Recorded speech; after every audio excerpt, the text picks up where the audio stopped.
Hello friends, आज का जो हमारा टॉपिक है वो है CIB retail banking module A का यूनिट 1 जो कि है रिटेल बैंकिंग इंट्रोडक्शन के ऊपर। तो फ्रेंड्स, जैसा कि हम लोग सब लोग जानते हैं कि रिटेल बैंकिंग जो होता है वो नॉर्मल इंडिविजुअल के सेगमेंट को टारगेट करके जो बैंकिंग सर्विसेज उनको प्रोवाइड की जाती है उसको हम लोग रिटेल बैंकिंग कहते हैं। इसमें मेनली जो है हमारा डिपॉजिट सेगमेंट में जैसे savings account, current account, fix deposit, ये सारी चीज़ें आती हैं। और एसेट साइड में हमारा housing loan, education loan, personal loan, credit cards, ये सारे सेगमेंट्स एसेट क्लासिफिकेशन जो है वो हमारे एसेट पार्ट में आते हैं और लाइबिलिटी पार्ट में डिपॉजिट सेक्शन आता है।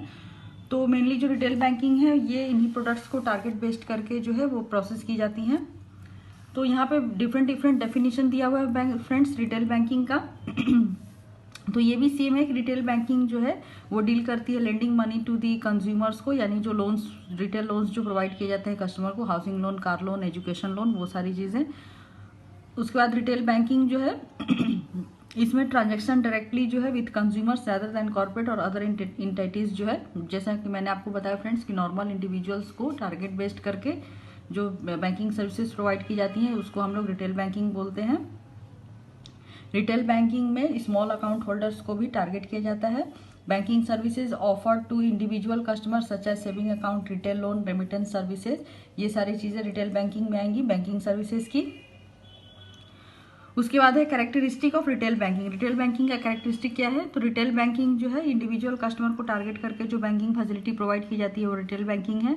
इसमें मास मार्केट के ऊपर फोकस किया जाता है जो कि लार्ज पॉपुलेशन ऑफ इंडिविजुअल्स को कवर करता है। इसमें डिफरेंट लाइबिलिटी प्रोडक्ट और एसेट प्रोडक्ट जो है वो ऑफर किए जाते हैं कस्टमर्स को। इसमें small and medium size business persons को भी एक्सटेंड किया गया है। अभी जो रिटेल बैंकिंग है वहाँ पे multiple product, multiple customer group और मल्टीपल चैनल्स जो हैं वहाँ पे बैंकिंग सर्विसेज को डिस्ट्रीब्यूट करने में हेल्प कर रहा है। रिटेल बैंकिंग का एडवांटेज क्या है? यहाँ का क्लाइंट बेस जो है वो काफ़ी बड़ा होता है, इसलिए रिस्क स्प्रेड जो है वो कस्टमर बेस में काफ़ी कम हो जाता है। कस्टमर लॉयल्टी जो है वो बहुत स्ट्रांग है। कस्टमर जो है एक बैंक से दूसरे बैंक जल्दी चेंज नहीं करते हैं बैंकिंग सर्विसेज के लिए। इंटरेस्ट स्प्रेड जो है वो काफ़ी अट्रैक्टिव है रिटेल बैंकिंग में। Less volatility in demand and credit cycle than from large corporates. यहाँ पे जो डिमांड और क्रेडिट साइकिल का जो वोलेटिलिटी है वो काफ़ी कम होता है in comparison to corporate sector. Large number of client है जिससे कि मार्केटिंग और मास सेलिंग में काफ़ी हेल्प मिलती है। अभी रिटेल बैंकिंग में कॉन्स्टेंट्स क्या क्या है? तो जो हमारा क्लाइंट बेस बहुत बड़ा होता है रिटेल बैंकिंग में उसको मैनेज करने में प्रॉब्लम होता है। जैसे जैसे प्रोडक्ट इवॉल्व कर रहे हैं वैसे वैसे आईटी कॉम्प्लिकेशंस भी है वो भी बढ़ रहे हैं। ब्रांच नेटवर्क को मेंटेन करने में कॉस्ट जो है वो काफ़ी बेयर करना पड़ रहा है बैंकों को।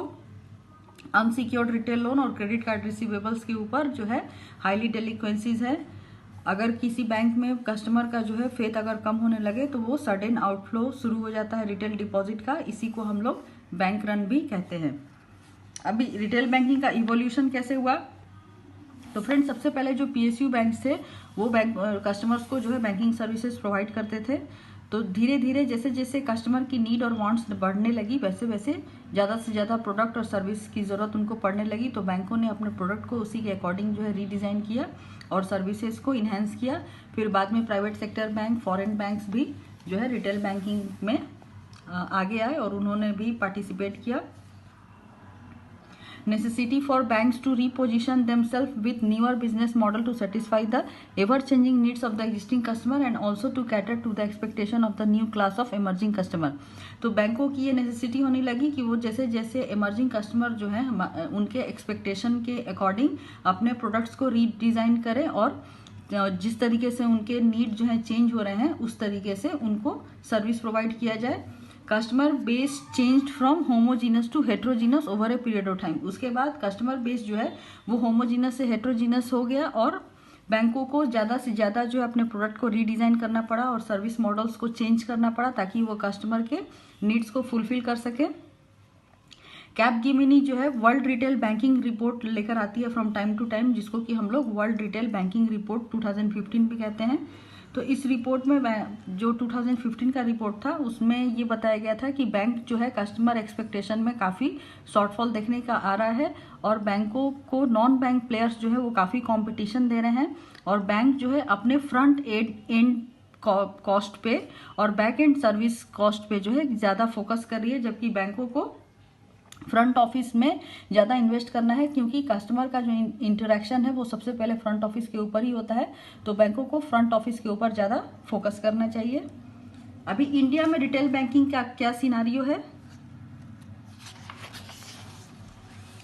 इस चैप्टर में? वैसे कुछ ज़्यादा कुछ नहीं है फ्रेंड्स, यहाँ पे सिर्फ कुछ मेन पॉइंट्स जो है वो हम लोग देखेंगे। तो बैंक ऑफ बड़ौदा और आंध्रा बैंक जो है ये दो अर्ली प्लेयर्स थे जिन्होंने कि पीएसबी सेक्टर में यानी पब्लिक सेक्टर बैंकिंग में क्रेडिट कार्ड बिजनेस जो है वो शुरू किया था। अभी यहाँ पे कुछ आरबीआई डेटा दिया हुआ है रिटेल बैंकिंग इन इंडिया के ऊपर, तो डेटा हम लोगों को देखने की ज़रूरत नहीं है। फिर है performance of different segment of retail banking from 2015 to 2017।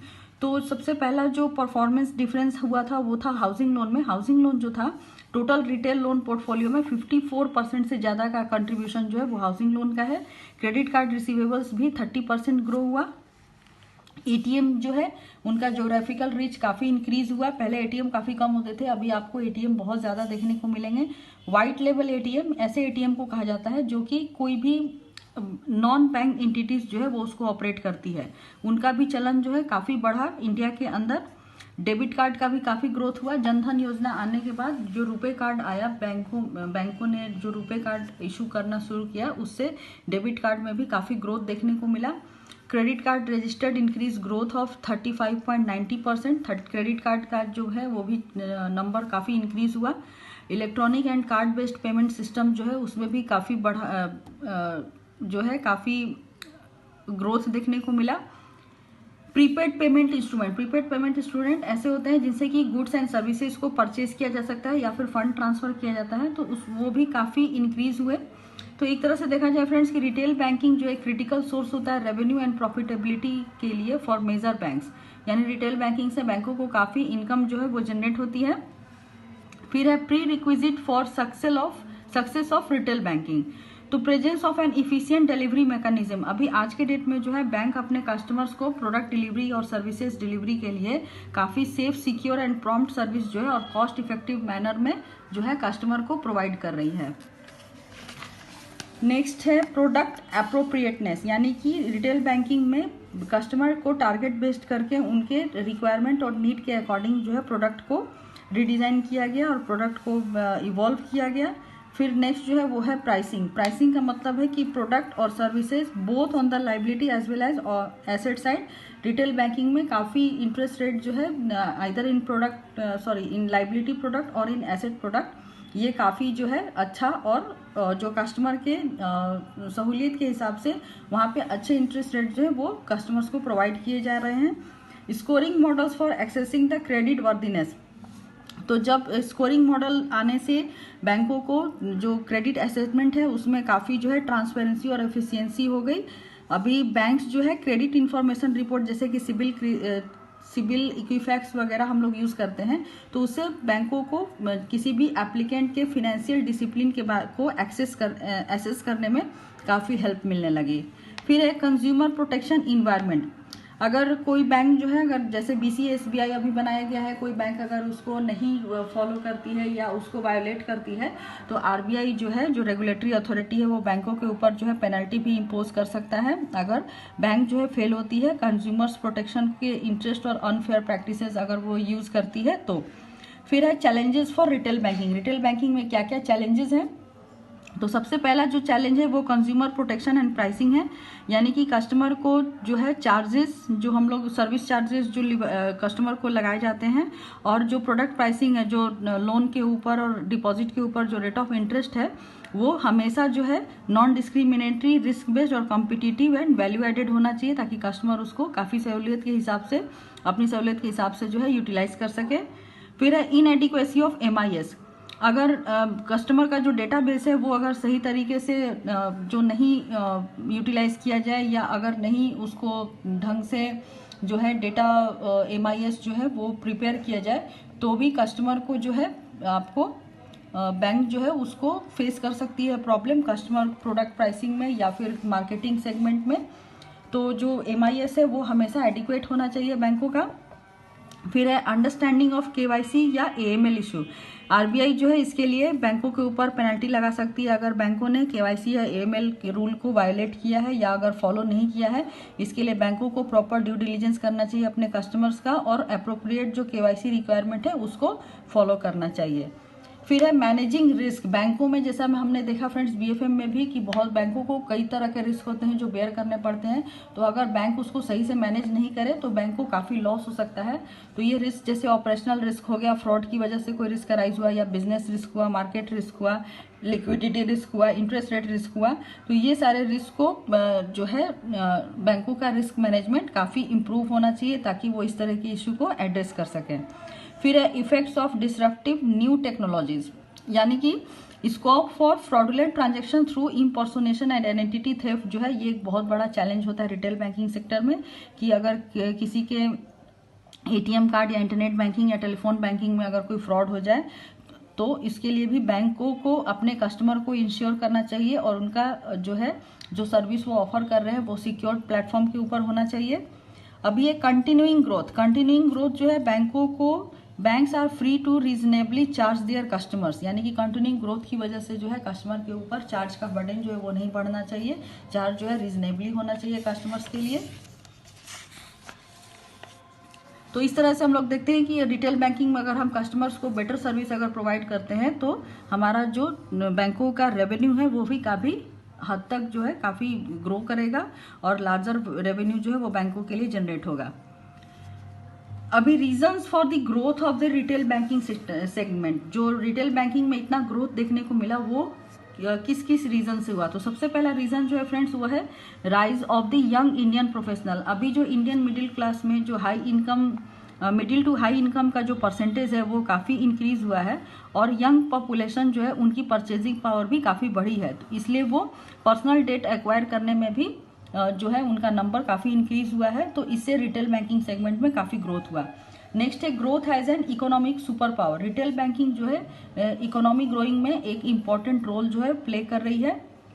Increasing purchasing power of middle class people, जैसे कि हमने पहले देखा फ्रेंड जो मिडिल क्लास पीपल है उनका परचेजिंग पावर भी इंक्रीज हुआ जिसकी वजह से रिटेल बैंकिंग सेगमेंट में काफ़ी ग्रोथ देखने को मिला। फिर है फिनेंशियल मार्केट रिफॉर्म्स, यानी कि जो भी रिटेल लेंडिंग में ग्रोथ देखने को मिले इससे फिनेंशियल मार्केट में काफ़ी रिफॉर्म्स हुआ। फिर है engine of economic growth, bank जो है वो रिटेल बैंकिंग के थ्रू क्रिटिकल क्रेडिट फंक्शन जो है वो ऑफर करते हैं जो कि largely fuel the engine of economic growth in their economies, तो जिससे कि इकोनॉमी में भी काफ़ी ग्रोथ देखने को मिला रिटेल लेंडिंग्स के थ्रू। फिर है mass market banking. Mass market banking का मतलब है कि ऑफर है variety of important services to their customer. जैसा कि हम लोगों को पता है कि रिटेल बैंकिंग में कस्टमर बेस जो है वो काफ़ी बड़ा होता है, तो वहाँ पे मास मार्केटिंग ऑफ बैंकिंग प्रोडक्ट के लिए भी काफ़ी हेल्प मिलती है जिससे कि रिटेल बैंकिंग का ग्रोथ जो है काफ़ी बढ़ा। फिर है वॉल्यूम ड्राइवन बिजनेस, यानी business is widely dispersed among a large customer base. जैसा कि हमने पहले भी देखा फ्रेंड्स कि कस्टमर बेस लार्ज होने की वजह से जो बैंक का बिजनेस है वो भी काफ़ी इंक्रीज हुआ। ऑटोमेशन ऑफ बैंकिंग प्रोसेसेस, जो बैंकिंग टेक्नोलॉजी की वजह से जो bank automation of banking processes है उसमें भी काफ़ी हेल्प मिला, जैसे कि ATM और इंटरनेट बैंकिंग RTGS NEFT के आने के बाद से बैंकिंग सर्विसेज जो है वो काफ़ी ग्रोथ हुआ उसमें। नेक्स्ट है easy and affordable access. Banks provide retail loans through a wide range of options. Bank जो है रिटेल लोन्स के लिए वहाँ पे वाइड रेंज ऑफ ऑप्शन है, जैसे housing loan, car loan, education loan. तो ये इजी एंड अफोर्डेबल एक्सेस हुआ क्रेडिट के लिए रिटेल बैंकिंग के थ्रू। फिर है फिनेंशियल लिक्विडिटी। फिनेंशियल लिक्विडिटी का मतलब बैंक जो है अट्रैक्टिव रेट के ऊपर जो है फ्री कंसेशनल या वैल्यू एडेड सर्विसेज जैसे कि credit card, insurance, mutual funds, ये सारे जो सर्विसेज हैं वो ऑफर कर रही हैं कस्टमर्स को। फिर है इकोनॉमिक प्रॉस्पेरिटी।